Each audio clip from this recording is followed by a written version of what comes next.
Bismillahirrahmanirrahim. Alhamdulillah. Wassalatu wassalamu ala khatimil anbiya.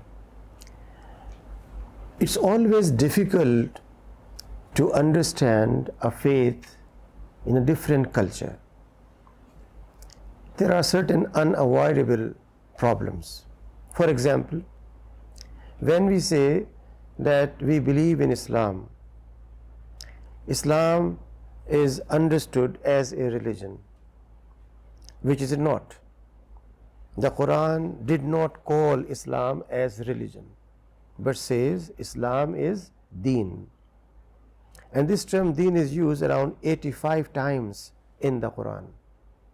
Sometimes it talks about deen as day of judgment. At other it talks about deen as the legal system. Then it uses the same term deen in terms of social responsibility, and also use deen in terms of political power and authority, sovereignty. The ultimate meaning of deen is that totality in life where political power, economic development, personal behavior, social living, all of them become ethically oriented. All activities are done in order to please Allah subhanahu wa ta'ala. The dictionary meaning of the word Muslim or Islam also carries an impression of perhaps surrender, complete submission, quote unquote slavehood. All these need to be explored in the context of the Quran. The Quran tells us it's not slavery, it's not becoming an abd in terms of slave, but it's a matter of conscious choice. A slave cannot choose to be slave. The Quran says, we have shown you two paths, هَدَيْنَاهُ النَّجْدَيْنِ. These two paths you select. This choice is only for someone who is free, not slave. Therefore, the terms Islam, Muslim, when just taken literally in dictionary meaning, can create many confusions. Islam to me is essentially a matter of liberation of man from bondage, from slavery. Sometimes you are slave of glamour. So if on a stage performance you have done very well, you think I am God of media. Sometimes in political life you become president of a country, you think I am God of the people, my word is law.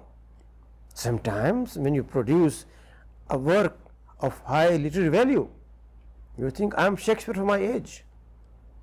And all these bondages make you a selfish person. Islam means liberation from all these bondages. Not that white is always beautiful or black is always beautiful, but beauty is in your behavior, ethical conduct. A black who acts ethically and a white who acts ethically, both in the eyes of Allah are desirable.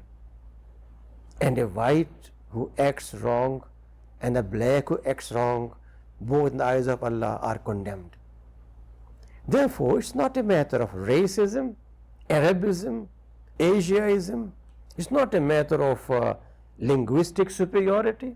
So you speak Arabic and Persian and Turkish. It's not a matter of what kind of food you use, spicy or non-spicy.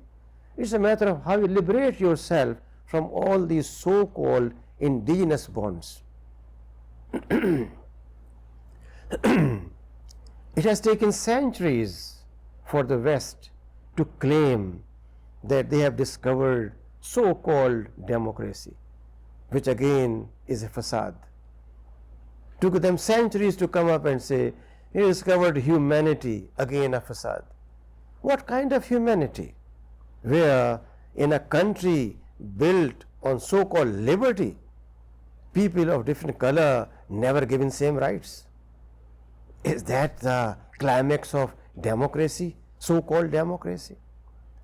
Islam wants to liberate from all these finitudes of color, race, ethnicity, language. Therefore, it's neither servitude nor slavehood, but a matter of liberation.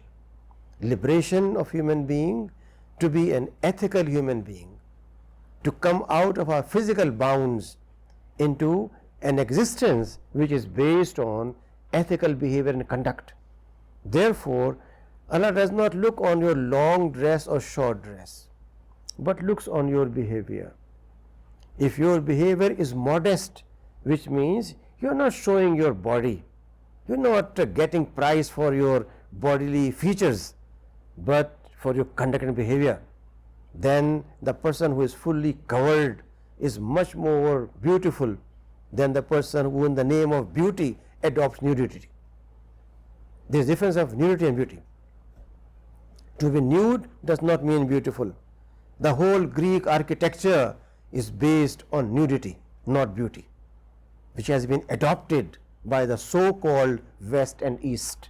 It's not confined to West. It's wrong to blame West.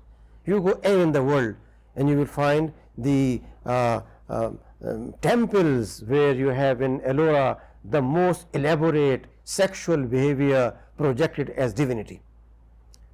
Therefore, Islam wants to have liberation from these so-called local cultures, finitudes, and wants to have a human being who is really free, serving ethical behavior and conduct, because that's what Allah wants. Allah wants every human being, black or white, male or female, young or old, to act ethically and morally. And that becomes the ideal, that becomes objective of life, that becomes objective of society, that becomes global reach for human beings. So Islam, if properly understood, does not mean what people think. It's not a matter of retiring and doing no activity, but a matter of becoming proactive, dynamic, with an ethical message for every human being all over the world.